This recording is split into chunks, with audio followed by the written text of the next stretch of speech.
Quand j'ai lu cet article de journal, j'ai trouvé l'idée de câlin gratuit délicieusement farfelue. Je me suis donc dit qu'il fallait absolument que je filme ça. J'ai donc pris contact avec la personne à l'origine de cette initiative et j'ai donc pu me mêler au groupe pour pouvoir filmer. Je vous laisse découvrir ce qui s'est passé ce jour-là. Qui me fait un câlin? Non mais dis donc, c'est pas le tout. Alors J'attends. Ouais. Comment Allez, un bon câlin viril quand même. Un truc d'homme. Un câlin. Je crois que la démonstration est suffisamment éloquente pour ne pas perdre plus de temps à expliquer en quoi consiste le câlin gratuit. Alors Alban m'a envoyé une vidéo des Free Hugs. Donc c'est un monsieur Juan Man qui offre des câlins gratuits dans la rue à Sydney d'abord, ensuite à Montréal, ensuite ça a passé en Angleterre. Et ça fait boule de neige un peu dans tous les pays. Il paraît que maintenant il y en a aussi en France qui se sont lancés dans le nord de la France.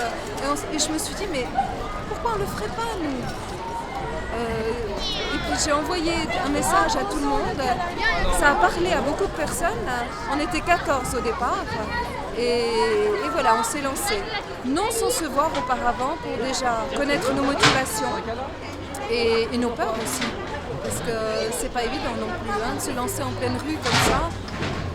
C'est pas toujours évident, non?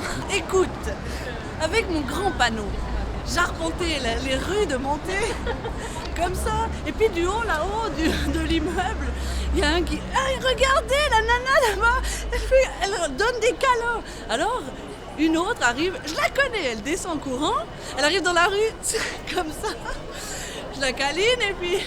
Un moment après, elle me fait « Regarde là-haut » puis il me faisait « coucou ». Alors j'ai dit « Vole un câlin ». Il m'a dit « Ah oui, alors je suis montée ». J'ai été leur faire un câlin, ils étaient aux anges. Une histoire vraie, hein.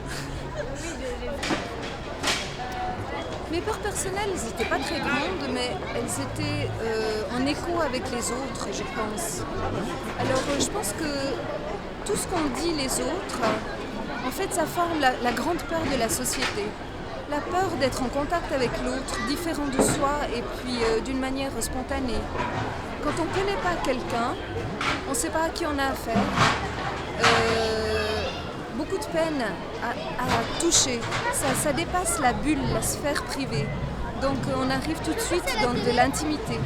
Alors on a tous parlé de nos peurs et je pense qu'on les a tous à l'intérieur de soi. Comme par exemple la peur de la sexualité. La peur de qu'est-ce qu'il va penser, la peur du qu'en dira-t-on aussi, l'image de soi, enfin tout ce qu'on peut colporter, et puis la peur de la violence, c'est clair. Mercredi passé, quand on a fait ça sur la place à Montet, il y avait beaucoup d'accueil, c'était très chaleureux, mais il y avait aussi des gens qui étaient violents dans leurs propos, en disant par exemple c'est n'importe quoi. Qu'est-ce que c'est que cette connerie, enfin des choses qui étaient assez violentes, les regards qui fuient ou alors qui agressent. Donc il y a beaucoup de violence aussi. Et puis une violence qui m'a énormément frappée, on va passer tout à l'heure à la place de la Palue. Sur cette même place, cette même semaine, il y a eu deux inconnus, deux personnes qui se connaissaient ni d'Ève ni d'Adam, qui se sont, un, lancé une gifle, l'autre poignardé. Donc pour moi c'est une grande émotion de me retrouver au même endroit exactement où ça s'est passé, mais justement pour toute autre chose. Qu'est-ce qui t'a donné envie de participer à cette opération?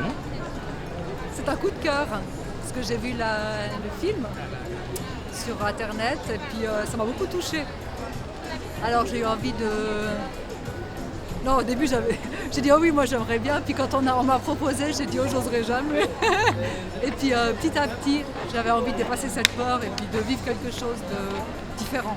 D'accord. Et pourquoi justement ne pas oser? Quelle était la peur qui te retenait pour ne pas C'est faire un ça? petit peu la réaction des gens, leur regard dur ou je sais pas, ou le fait que personne veuille, toutes ces peurs qui remontent, ou comment je peux être la même avec tout le monde. Voilà, c'est un petit peu... Je sais pas comment ça se passe. Puis il y a beaucoup de choses beaucoup de sentiments en même temps. Et finalement, qu'est-ce que tu en retires maintenant après l'avoir fait à Monté, puis aujourd'hui à Lausanne?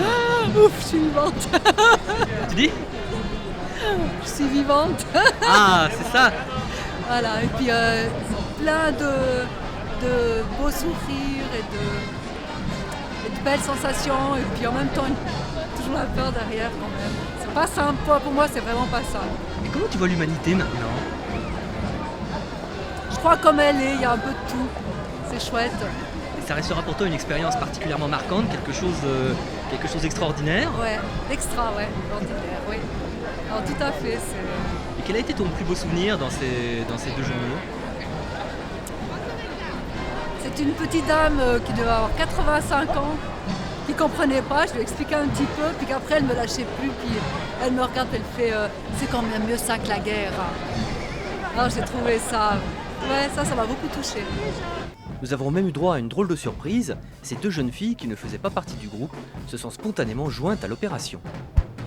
Qu'est-ce que ça vous a apporté en fait sur ces quelques minutes?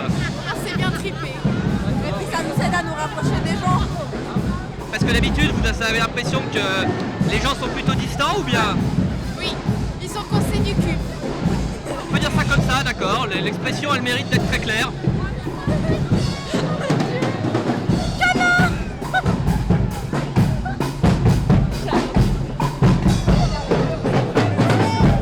Je me devais moi aussi de m'essayer à cet exercice.